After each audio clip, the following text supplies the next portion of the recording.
جو شخص بھی دنیا کے دھوکے کا شکار ہو گیا، دین اس کے لیے نہیں ہے، دین اس کی ضرورت نہ ہے نہ بن سکتا ہے۔ اور ایک بات میں آپ کو کہوں، اگر آپ دنیا کے دھوکے کا شکار ہیں تو آپ کا مقصود، محبوب، مطلوب تو دنیا کی زندگی ہے۔ اب دین کے نام پر جو کچھ بھی آپ کریں گے اس کا کوئی نتیجہ نہیں برآمد ہوگا۔ کروڑوں نمازی ہیں لیکن نماز کے اثرات نہیں ہیں۔ اللہ اکبر اللہ اکبر اللہ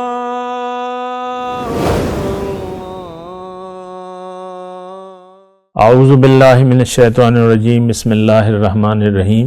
اللہم صلی علی سیدنا محمد معدن الجود والکرم وآلہ وسلم۔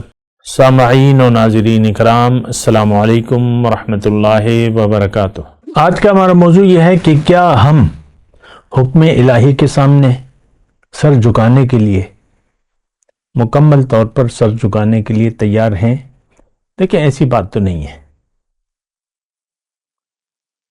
آج کا مسلمان اگر یہ دعویٰ کرے کہ میں نے تو حکم الہی کے سامنے سر جھکا لیا ہے، جھکا رہا ہوں، جھکانا چاہتا ہوں، تو اس کی بات پر یقین نہ کیجیے گا۔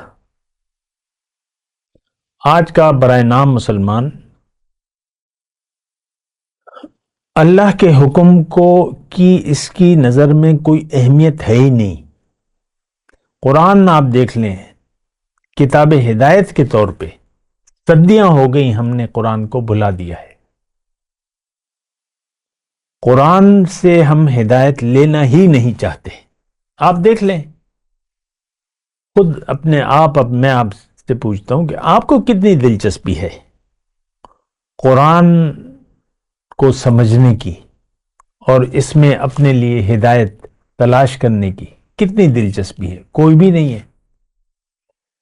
قرآن تو ہمارے لیے کوئی اہمیت ہی نہیں۔ قرآن کیا ہے؟ حکم الہی ہے، ہدایت ہے، ہدایت کا سرچشمہ ہے، ہدایت کا منبع ہے۔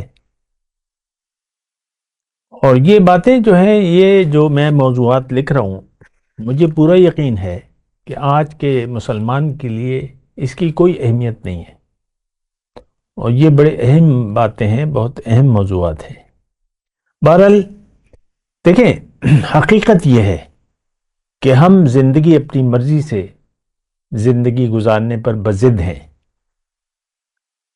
ہمارے اپنے مقاصد ہیں زندگی گزارنے کے۔ دیکھیں، ہم نے ابتدائی طور پہ ٹھوکر کھا لی ہے، ایک دھوکے کا شکار ہو گئے کہ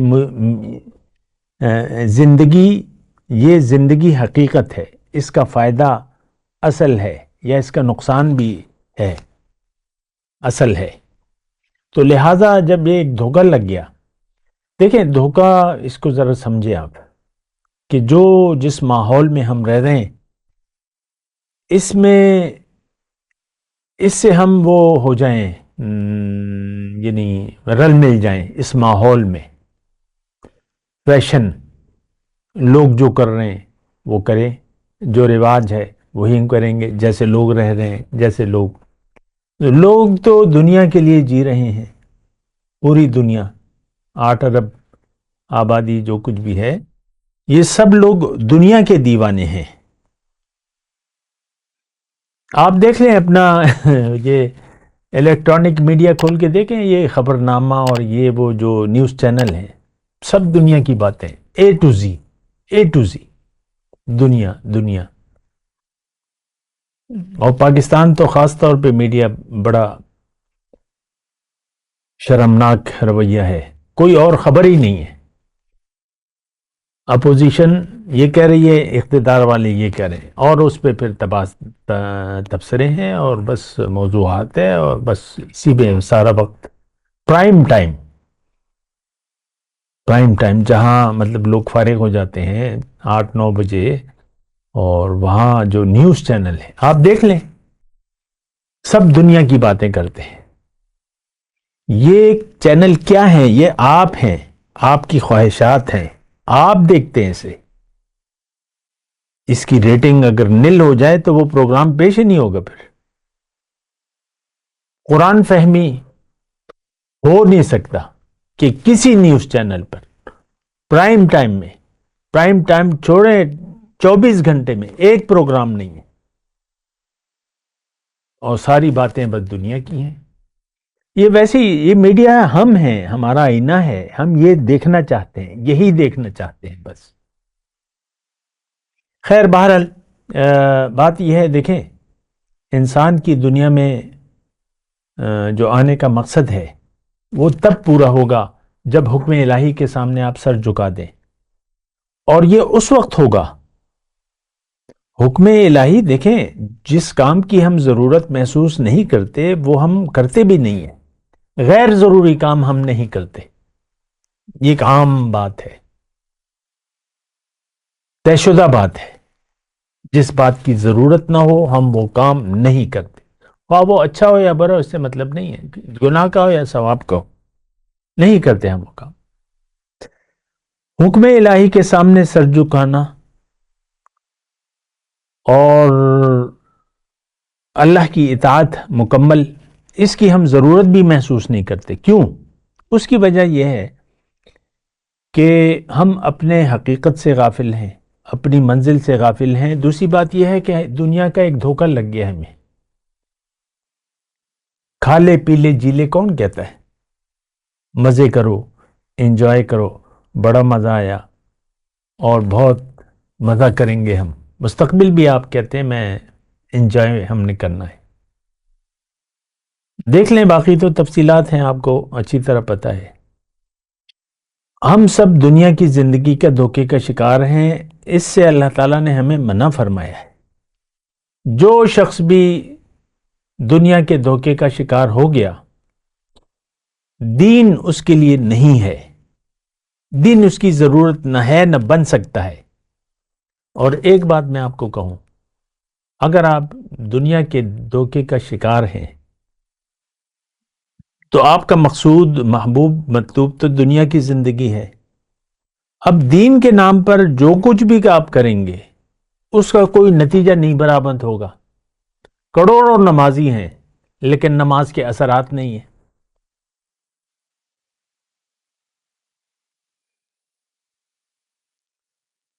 رمضان کے روزے اب آنے والے ہیں، 1 مہینہ کچھ رہ گیا ہے، تو کروڑوں لوگ روزے دار، بھوکے پیاسے، سحریاں اور یہ اور وہ، بھوک پیاس، تو یقیناً ایک مشقت ہے، لیکن یہ مشقت تو لا حاصل ہے۔ اللہ کے رسول نے فرمایا، جس نے جھوٹ اور اس پر من لم یدع قول الزور والعمل به فلیس للہ ان یدع طعامہ وشرابہ او کما قال، جس نے جھوٹ اور اس پر عمل کو نہ چھوڑا تو اللہ کو اسے بھوکے پیاسے رہنے کی کوئی ضرورت نہیں ہے۔ ہماری زندگی کی بنیاد جو ہے وہ جھوٹ پر ہے۔ دنیا حقیقت ہے، اس سے بڑا جھوٹ اور کوئی نہیں ہو سکتا۔ شیطان ہمارا ہمدرد ہے، نفس و شیطان، اس سے بڑا جھوٹ کوئی نہیں ہو سکتا۔ یہ دونوں ہمارے دشمن ہیں، لیکن شیطان ہمارا ساتھی ہے، اور نفس کے حکم کے سامنے ہم نے سر جھکایا ہوا ہے۔ دنیا ہم نے منزل بنا لیا ہے، اچھی زندگی، اچھا مستقبل، اسی کے لیے ہم زندگی گزار رہے ہیں۔ جو لوگ کرائے کے گھروں میں رہ رہے ہیں تو وہ ان کا ایک خواب اور تمنا ہوتی ہے، اپنا گھر ہو، بڑا گھر ہو، اچھا گھر ہو، یہ ہو وہ ہو۔ کرائے سے تو جان چھوٹے، ساری زندگی جو ہے بس اسی، ہو سکتا ہے گھر بنے بھی نام نہ بنے، بعض لوگوں کو گھر بن جاتا ہے لیکن رہنا نصیب نہیں ہوتا، وہ پھر چلے جاتے ہیں۔ دیکھیں، اللہ کا حکم یا اللہ کو معبود تسلیم کر لینا، یہ ہمارا مسلمان کا شیوا نہیں ہے۔ حقیقی طور پر زبان سے کہہ بھی دیا لا الہ تو کیا حاصل، دل و نگاہ جو مسلمان نہیں تو کچھ بھی نہیں۔ ہمارا لا الہ کلمہ جھوٹا ہے، ہم جھوٹے لوگ ہیں۔ جھوٹ کو ہم نے سچ سمجھ لیا ہے اور سچ کو ہم جھوٹ سمجھتے ہیں۔ آخرت حق ہے، نتائج کا اعمال کا نتیجہ ضرور ہوگا، ہمیں یقینی نہیں ہے، نہ ہمیں جنت کی کوئی تمنا ہے، نہ دوزخ کا کوئی خوف ہے۔ دیکھ لیں، جھوٹ ہے نا، مطلب ہم جھوٹ سمجھتے ہیں، اسی لیے تو کوئی آرزو نہیں ہے، نہ کوئی ڈر ہے، نہ خوف ہے۔ جہنم تو بڑی خوفناک جگہ ہے، بھڑکتی ہوئی آگ، انہا لظا نزاعۃ للشوی، تمہارے چہروں کو بگاڑ دے گا وہ، یشوی الوجوہ، چہرہ جلا دے گا آپ کا۔ ہم نہیں ڈرتے، کوئی خوف نہیں ہے۔ تو دیکھیں، میں یہ کہہ رہا ہوں آپ کو کہ آپ ذرا ہوش و حواس سے کام لیں، اپنے اوپر رحم کریں۔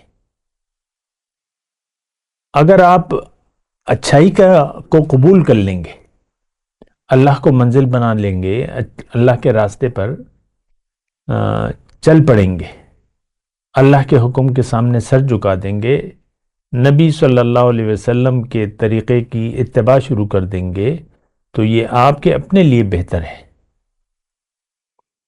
آپ ایک آیت میں آپ کو سناتا ہوں، اس پہ پھر میں اپنی گفتگو کا اختتام بھی کرتا ہوں۔ اللہ تعالیٰ یہ فرماتا ہے کہ اے لوگو، اگر تم اچھائی کرتے ہو، اچھا راستہ اپناتے ہو، نیکی کرتے ہو، تو اس کا نتیجہ تمہیں اچھا ملے گا، لیکن اگر تم نے برے راستے کا انتخاب کیا تو اس کا وبال بھی تم پر ہوگا۔ یہ بات مختلف طرق سے اللہ تعالیٰ نے قرآن میں فرمائی ہے۔